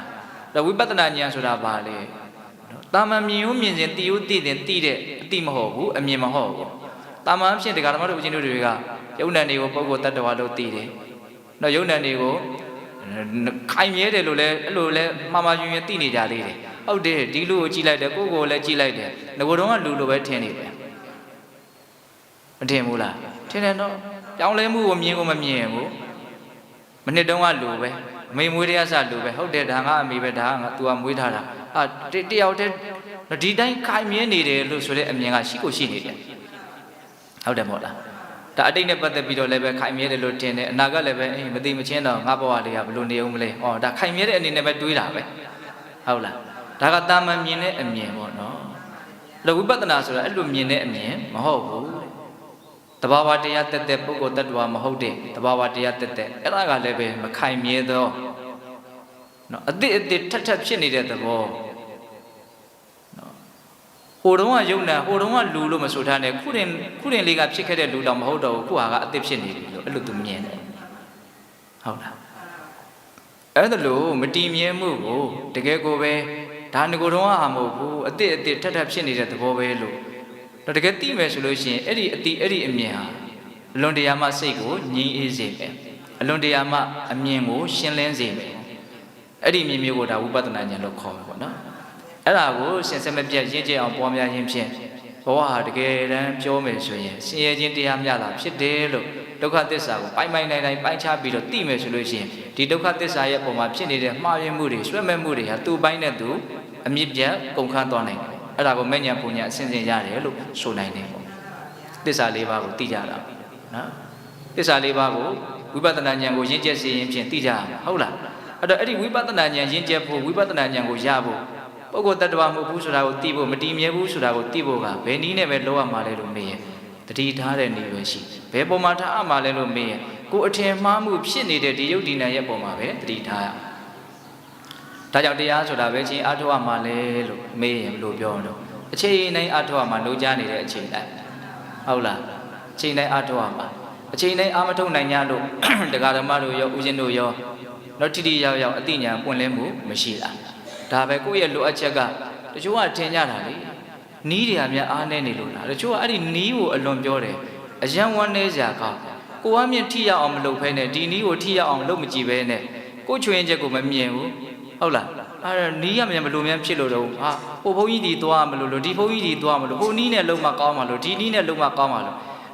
ဒါကတခုတော့ရှိရနော်အဲ့နီးတွေကောင်းတယ်လို့ထင်တာနဲ့ပြဿနာမရှိသေးဘူးအဲ့နီးတွေကောင်းတယ်ဟိုနီးရတော့မကောင်းဘူးလို့ထင်ရင်ပြဿနာရှိဘာလို့ဆိုတော့ဒါမြတ်စွာဘုရားဟောထားတာပဲလေဟုတ်တယ်မဟုတ်လားဒါကြောင့်နီးကိုရိုးမယ်ဖွဲ့တာတကယ်တမ်းအန္တရာယ်ရှိတယ်လို့ဆိုခြင်းတကယ်တမ်းကတရားတို့တရားမြတ်ကိုမရကြဘူးထိရောက်အောင်အသိဉာဏ်ကိုမရကြဘူးဆိုတာကိုယ့်ရဲ့ချွေရင်းချက်ပဲအဲ့ဒီချွေရင်းချက်ကဘာလဲလို့မြင်ဒါဥစဉ်မြင်တာကိုပြောမယ်နော်ဆွဲမြင်မလုံးနိုင်တဲ့ချွေရင်းချက်ပဲဟုတ်လားနေ့လေရတော့ဒကမာကြီးတွေလာပြီးတော့ဘုံဘုံကိုရှောက်ကြတယ်ထိုင်နှုံးလေးပဲအာယုံဆိုင်မိတယ်ထိုင်ရနေထားလိုက်ပြီးဆိုတာနဲ့ဝန်တော့ဝန်ဘိုးကိုပြစ်ချထားတယ်လို့ပြစ်ချလို့လွတ်လပ်ပဲသွားတယ်ဟုတ်လားအဲ့တော့နောက်ဆိုလို့ရှိရင်ဒါဈဉ္ဉံလျှောက်တဲ့ကိစ္စကိုဂယုဆိုင်ပြီးတော့ဦးဇင်းတို့ကဆောင်ရွက်ပေးဖို့လိုအပ်တယ်ပေါ့နော်ထိုင်လိုက်တယ်ထိုင်ပြီးရင်လည်းပဲဈဉ္ဉံလျှောက်တဲ့အချိန်မှာပဲထိုင်တဲ့အချိန်မှာစိုက်တဲ့ဝါယာမမျိုးနဲ့ထိုင်တဲ့အချိန်မှာထားတဲ့စိတ်ထားမျိုးနဲ့ခြေလမ်းတလှမ်းမှမလွတ်စေရဘူးဆိုတဲ့စိတ်နဲ့လုပ်ရမယ်ဝင်လေထွက်လေကိုတခုမှမလွတ်စေရဘူးဆိုတဲ့စိတ်နဲ့ရှုမှတ်တယ်လို့ခြေလမ်းတဲ့အခါမှာလည်းတလှမ်းမှမလွတ်စေရဘူးဆိုတဲ့စိတ်နဲ့လှမ်းမယ်ဟုတ်လားအဲ့လိုဆိုရင်တဏှာကြီးပြည့်အောင်ဈဉ္ဉံလျှောက်လိုက်မယ်တဏှာကြီးပြည့်လို့ပြန်ထိုင်ရင် तू ကအဆက်ပြတ်မသွားဘူးတဏှာကြီးထိုင်ထားတယ်တဏှာကြီးဈဉ္ဉံလျှောက်နောက်တဏှာကြီးထိုင်တဲ့အခါကျတော့2 နာရီလှုပ်ထားတယ်အခုကအဲ့လိုမသွားဘူးတဏှာကြီးထိုင်နေဈဉ္ဉံမလျှောက်တော့ဘူးမင်းပြန်သွားပြီးတော့တုံလုံးလှဲနေလိုက်မယ်ဒါမှမဟုတ်စကားပြောနေတယ်ဘယ်မှာမှအမှတ်တရမပါတော့ဘာဖြစ်တော့နောက်တဏှာကြီးထိုးလို့အချင်းကြလို့လားထိုင်ဆိုစပြန်ပြီးတစ်ကဒါပဲလေဟုတ်လားစောတော်တုန်းကအရင်တစ်ချိန်တုန်းကထိုင်ထားတဲ့စုဆောင်းထားတာလေးကဘယ်နှကြပြောင်းနှစ်ပြောင်းပျောက်သွားမှမသိဘူးရအောင်ရှာကိုအောင်ဖြုံးဖြစ်နော်တဏှာကြီးလောက်ထိုင်လိုက်တယ်ပြီးရင်တဏှာကြီးလောက်နားပြီးတော့ဖြုံးပလိုက်တယ်နောက်ထပ်ပြန်စပြန်တယ်ဒီလိုနဲ့ချက်ချလဲနေပြောတော့ပြောကြမှာပဲတို့ဆရာတရားစခန်းပွဲဝင်တာဘယ်နှကြိမ်ရှိပြီတရားတွေကိုဝါသနာပါခဲ့တာနှစ်ပေါင်းဘယ်လောက်ရှိပြီအခုချိန်ထိဘာမှလည်းမဖြစ်သေးဘူးဘာမှလည်းမရသေးဘူးဘယ်ရမှာတော့မြတ်စွာဘုရားခိုင်းတဲ့အတိုင်းမှမလုပ်ဖေဘူးဒါဦးဇင်းတို့လည်းဒီတိုင်းပဲနော်တခါသမားတို့လည်းဒီတိုင်းပဲအခုချွေရင်ချက်ကိုနားလဲဖို့လုပ်တယ်ဟုတ်လားအဲ့ဒီလိုဖြစ်နေတာကိုလူတွေကဘယ်လိုထင်ကြတာနီးရများကိုနဲ့အဝင်ကိုညမဖြစ်လို့လားတချို့ကြတော့လည်းပဲနည်းနည်းတော့လူရည်လဲနီးကိုတော့လုံးလဲရကြီးအပြစ်မတင်ဘူးငါရဲ့ဇာတ်ကဘယ်ကမ္မထမ်းနဲ့မြန်ကြိုက်မလဲမလာသေးတယ်သိလားနော်ဘာမှသိပြီးတော့ဦးဇင်ကအဲ့ဒီကိစ္စတွေရေးကြီးခွန်ကျဲကိုမထင်ဘူးလုံးကြည့်ပါမြတ်စွာဘုရားဒီသတိပဋ္ဌာန်တရားကိုဘယ်လိုလူမှပွားမယ်ဘယ်လိုလူမပွားဘူးလို့ကန့်သက်ပြီးတော့ဟောတာတခုမှမရှိဘူး တေချာလေးလာကြည့်နော်ဟုတ်လားတေချာလေးလာကြည့်တကယ်လှုပ်ကြည့်ဖို့လိုတယ်ဒါမှမဟုတ်ဒီနေ့ကပြောခဲ့တဲ့စူးစမ်းရင်ဉာဏ်ဖြစ်တယ်မစူးစမ်းရင်ဉာဏ်တုံးတယ်ဒါပဲရိုးလေးပဲနော်စူးစမ်းရင်ဉာဏ်ဖြစ်တယ်စူးစမ်းရင်ဉာဏ်ကုန်ခန်းသွားမယ်ဟုတ်ရဲ့လားဒါကြောင့်ပြည်သက်ပေါင်းသူတော်ကောင်းတို့တက္ကာယဒိဋ္ဌိဆိုတဲ့အဆိုးအဆုံးကျိုးကိုဖြတ်တောက်နိုင်ဖို့အတွက်ဒါအခုမလုပ်ကြရတော့တတိပဋ္ဌာန်ဘာဝနာကိုပွားများကြရတာနည်းနည်းချင်းနဲအောင်ကြိုးစားရင်းနဲ့ဖြတ်တောက်နိုင်ဖို့အားထုတ်ကြရတာပေါ့နော်တော့ဒီနေရာမှာဦးဇင်းတို့တက္ကာယဒိဋ္ဌိကိုများဘာလို့ဦးဇင်းတို့အဆိုးဆုံးကျိုးလို့ပြောရတာလဲဆိုတာလေးကိုစောစောပြောခဲ့ပြီနော်သူ့ကိုဖြတ်တောက်နိုင်လို့ရှိရင်ကျန်တဲ့ကျိုးတွေဟာတဖြည်းဖြည်းနဲ့မဖြစ်သွားမှာလို့ပြတ်တောက်သွားမယ်ဟုတ်ရဲ့လားဒါကြောင့်တန်ရောစဉ်ကျိုးတွေကိုအပြီးသက်ဖြတ်တဲ့အချိန်မှာဘယ်ကျိုးကိုအရင်ဆုံးဖြတ်ရတာလဲလို့မင်းတက္ကာယဒိဋ္ဌိကျိုးကိုပဲအရင်ဆုံးဖြတ်ရတာဟုတ်ရဲ့လားဒီနေရာမှာတက္ကာယဒိဋ္ဌိကျိုးရဲ့စိုးပုံကိုဦးဇင်းတို့ခန္ဓာဘဂတန်ရုပ်ပါဠိတော်ထဲမှာဂတ္တုလဗဒ္ဒသုတ်တံဆိုပြီးတော့သုတ်တံနှစ်ပုဒ်ဟောတာရှိတယ်အဲ့ဒီသုတ်တံမှာလာတဲ့အကြောင်းအရာလေးတွေကဝိပဿနာတရားကိုစိတ်ဝင်စားကြတဲ့ပုဂ္ဂိုလ်တွေကနာဘူးပြီးသားကြောက်ပြီးသားအကြောင်းအရာလေးတွေကြီးဖြစ်မယ်လို့ထင်တယ်အဲ့ဒီသုတ်တံမှာမြတ်စွာဘုရားကဘယ်လိုဥမာပေးတော့ဆိုတော့ခွေးတစ်ကောင်ကိုတဲ့ခိုင်မြဲတဲ့တိုင်ကိုသို့မဟုတ်တိုင်မှာထောက်တက်ထားတဲ့ကျိုးနဲ့သူ့ကိုခြိထားလိုက်မယ်တဲ့ပြန်ပြီးတော့ဒီကျိုးကိုကိုက်ဖြတ်လို့မရအောင်ထောက်ပါတဲ့ကျိုးနဲ့ခြိထားမှာနော်အဲ့ဒါလို့ဆိုလို့ရှိရင်ဒီခွေးကသွားရင်လည်းဒီတိုင်သားလေးပဲသွားနိုင်တယ်တိုင်နဲ့ဝေးသူသွားလို့ကိုမရအောင်ကျိုးက2000ပဲခြိတယ်ဆိုရင်သူတိုင်နဲ့2000အပြင်ကွာလို့မရအောင်အယုံရင်ကန်ရင်လည်းသူကလက်ပတ်နေပဲဒီတိုင်သားပဲသူရစ်တီပတ်နေပဲဒါပဲအိပ်ပြီးဆိုရင်လည်းဒီတိုင်ခြိရင်ပဲသူအိပ်ရတယ်သွားပြီးဆိုရင်လည်းဒီတိုင်နဲ့မနီးမွေးလေးပဲကျိုးရှည်တဲ့လောက်လေးပဲသူသွားလို့ရမယ်ပေါ့နော်ဒါပဲသူ့ရဲ့ဘဝကအလွန်ကျဉ်းမြောင်းတယ်ဒီတိုင်သားကသူမလွတ်ဘူးဒါကမြတ်စွာဘုရားပေးတဲ့ဥမာအဲ့လိုပဲတဲ့တတ္တဝါတွေဟာဒီယုတ်ဒီနံဒီသဘာဝတရားဒီမှာတော့ခန္ဓာ၅ပါးနဲ့ကင်ပြီးတော့ပြောတာပေါ့ခန္ဓာ၅ပါးရဲ့ပုံမှာနော်ဒါဟာငါပဲနော်သူပဲအစရှိတဲ့ဖြင့်တက္ကာယဒိဋ္ဌိနဲ့ဆွဲထားတဲ့အတွက်ကြောင့်တတ္တဝါတွေကသွားပြီဆိုလို့ရှိရင်လည်းပဲဒီဥပါဒနဲ့ခန္ဓာ၅ပါးနားမှာပဲသွားကြတယ်ရက်ပြီဆိုရင်လည်းဒီခန္ဓာ၅ပါးထိုင်ပြီဆိုရင်လည်းဒီခန္ဓာ၅ပါးဒီနာကိုမလွတ်ဘူးတက္ကာယဒိဋ္ဌိကျိုးနဲ့ခြိထားလို့ဒီခန္ဓာ၅ပါးမှာပဲဒကာဓမ္မတို့ဦးဇင်းတို့တွေဟာဖြစ်နေတာပေါ့အဲ့ဒါကိုမြတ်စွာဘုရားကဒီသဘောတဘာဝကိုနားလည်ရမယ်ဆိုပြီးတော့စိတ်ဟာမှားယွင်းမှုထဲမှာနှစ်မွန်းနေတာကိုပြောခြင်းစိတ်ကပဲထင်းနေတာနော်ယုံတယ်ကိုပုဂ္ဂိုလ်တ attva လို့ထင်တာဒီစိတ်ကပဲထင်းနေတာဟုတ်လားအဲ့ဒါကိုမြတ်စွာဘုရားကအဲ့လိုလေးဥမာပေးပြီးတော့ဒီမှာဦးဇင်းတို့ပြောထားတာလေးတတ္တမတိယဘိက္ခဝေအဘိက္ခဏံတက္ကစိတ်တံပိစွဝခိတဗံဒါကြောင့်မို့လို့တဲ့သင်တို့ဟာကိုယ့်ရဲ့စိတ်ကိုအမြဲတမ်းဆင်ခြင်ရမယ်တဲ့တက္ကစိတ်တံမိမိရဲ့စိတ်ကိုအဘိက္ခဏံအမြဲတမ်းပိစွဝခိတဗံစဉ်းစားပေးရမယ်ဆင်ခြင်ပေးရမယ်ဘလို့စဉ်းစားရမလို့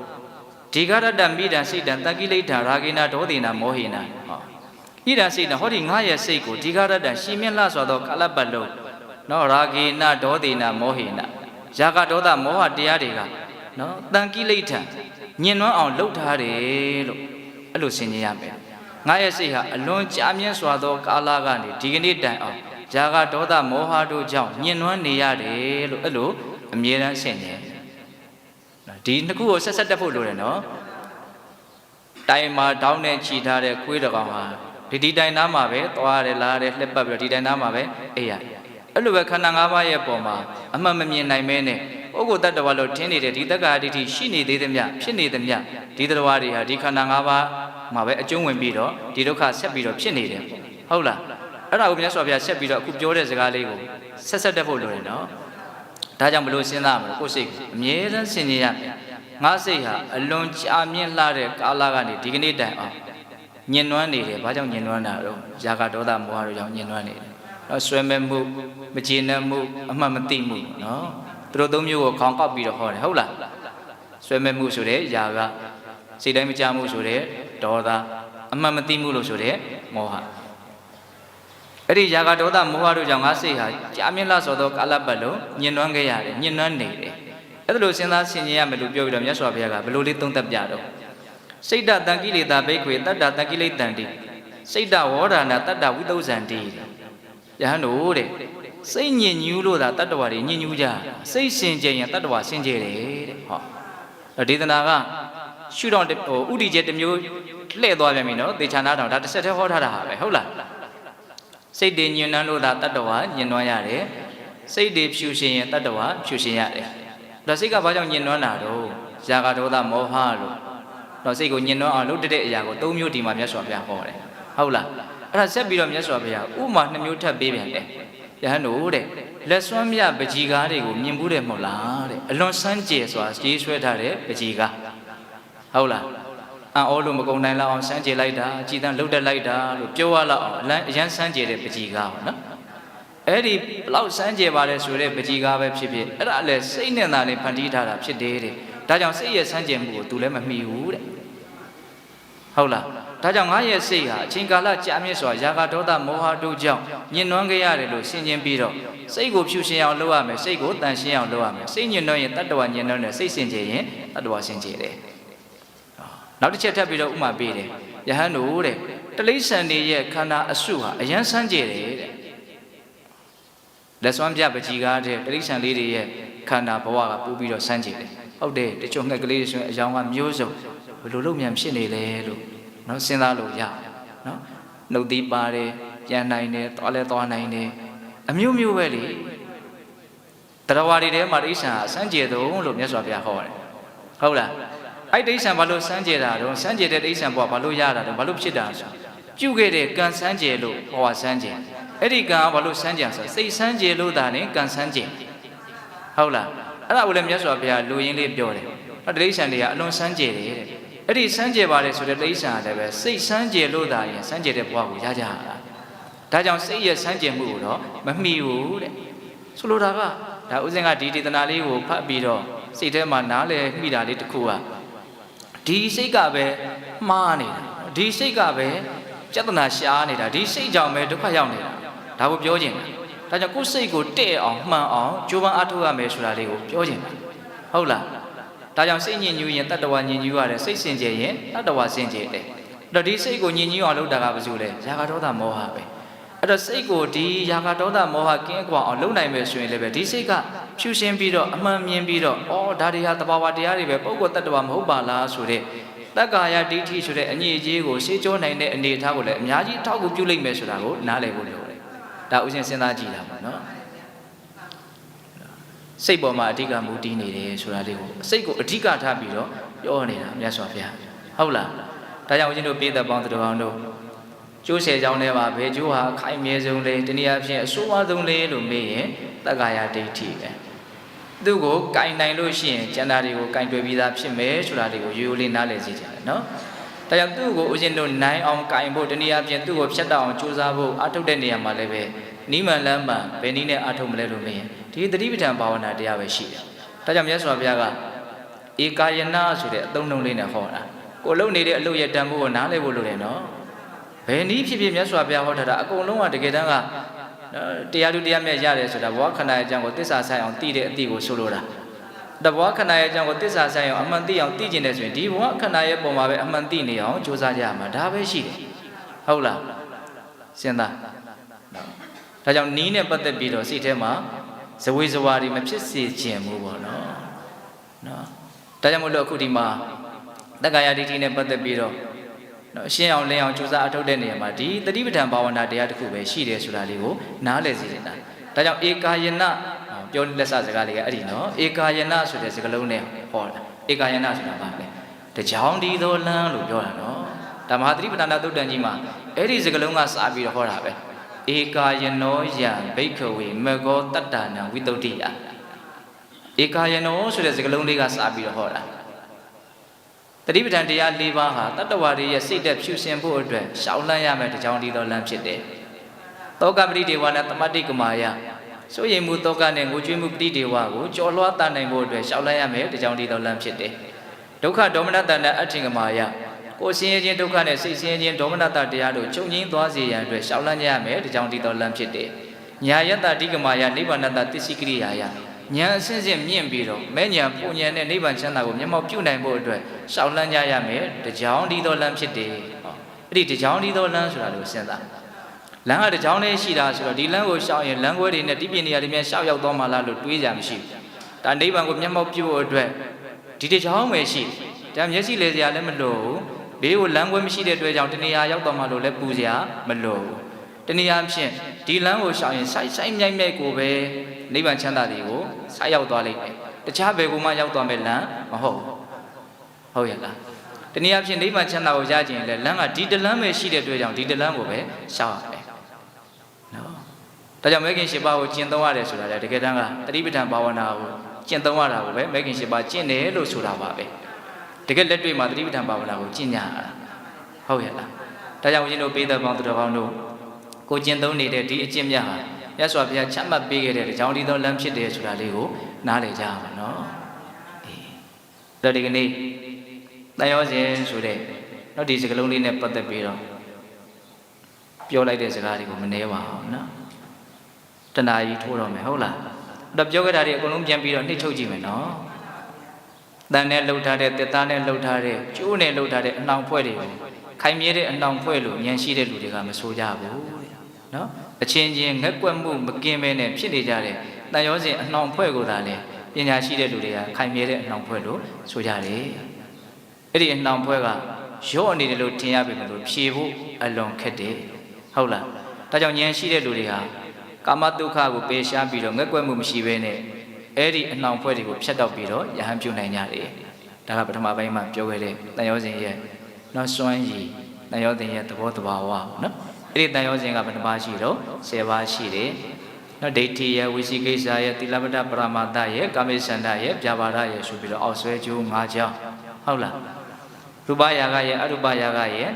မာနရဲ့ဥဒိစ္စရဲ့ဝိဇ္ဇာရဲ့ဆိုပြီးတော့အထက်ကိုဆွဲမဲ့ကျိုး၅ကြောင်းကျိုး10ကြောင်းပေါ့နော်အဲ့ဒါကိုမန္တလေးဆိုတော့ဘုရားကြီးရဲ့နော်တန်ရောစဉ်အကြောင်းဆက်ဆိုထားတဲ့လင်္ကာလေးပါဦးဇင်းတို့ရွတ်ပြပါတယ်နော်ပြီးတော့အဲ့ဒီကျိုး10ကြောင်းထဲမှာဘယ်ကျိုးကနော်အဆိုးဝါးဆုံးလဲလို့မေးရင်တက္ကာယဒိဋ္ဌိနော်အဲ့ဒီတက္ကာယဒိဋ္ဌိကျိုးအဆိုးဝါးဆုံးဆိုတာတဲ့သူကအဓိကကြတယ်ဆိုတာဖြတ်တောက်ပြရမယ့်နေရာမှာသူ့ကိုဦးစားပေးပြီးတော့ရှည်တန်းတင်ပြီးတော့ဖယ်ရှားဖို့ကြိုးစားရမယ်ဆိုတာလေးကိုပြောလိုတာပါဟုတ်လားအဲ့ဒါနဲ့ပတ်သက်ပြီးတော့နော်တိုင်ကုန်းမှာခြိခံရထားရတဲ့ခွေးတကောင်နဲ့ဥမာပေးပြီးတော့ဟောထားတဲ့နော်ဂတ္တုလပတ္ထသုတ်တံဟုတ်လားအဲ့ဒါလေးပါဦးဇင်းတို့ဏိကုံးချုပ်ကလေးပြောပါတယ်နော်တော့အဲ့ဒီကျိုးကိုဖြတ်တောက်ဖို့အတွက်ခုတတိပဋ္ဌာန်ဘာဝနာကိုကြိုးစားကြရတယ်တတိပဋ္ဌာန်ဘာဝနာလုပ်ငန်းစဉ်ဒီတန်ရောစဉ်ကျိုးတွေကိုဖြတ်တောက်ဖို့ကြိုးပမ်းအထောက်တဲ့နေရာမှာတခုတည်းသောအသုံးပြုရမယ်နိလန်တခုတည်းသောရှောင်လန်းရမယ်လမ်းကြောင်းဟုတ်လားဒါကြောင့်ပိဋကပေါင်းသူတော်ကောင်းတို့သည်အပမဒဆိုတဲ့တတိတရားလက်ကင်ထားပြီးတော့မိမိတို့ကျင့်သုံးနေတဲ့အလွန်မြင့်မြတ်တဲ့ဒီကျင့်စဉ်ကိုဇွဲလုံးလဝိရိယထက်ထက်တန်တန်ဖြင့်ကြိုးစားအထောက်ရင်းဖြင့်နောက်ဆုံးမဉ္ဇဉ်ပုညမျက်နှိပ်ပုံကိုမျက်မှောက်ပြုနိုင်ကြတယ်သူတော်ကောင်းတွေဖြစ်ကြပါစေလို့ဦးဇင်းတို့ဆန္ဒပြုပြီးတော့ဒီကနေ့ပိဋကပေါင်းသူတော်ကောင်းတို့ကြိုးစားအထောက်ကြရသောဒါနသီလသမာဓိပညာကုသိုလ်ကောင်းမှုအစွတ်စွရဲ့စွမ်းတတ္တိကြောင့်ဘုရားတပည့်တော်တို့သည်မဉ္ဇဉ်ပုညမျက်နှိပ်ပုံကိုလင်းမြန်ထုတ်ချောက်မျက်မှောက်ပြုပြရစေကုန်သောဟုပတ္တနာအောင်စုပြုကြကုန်ရာတည်း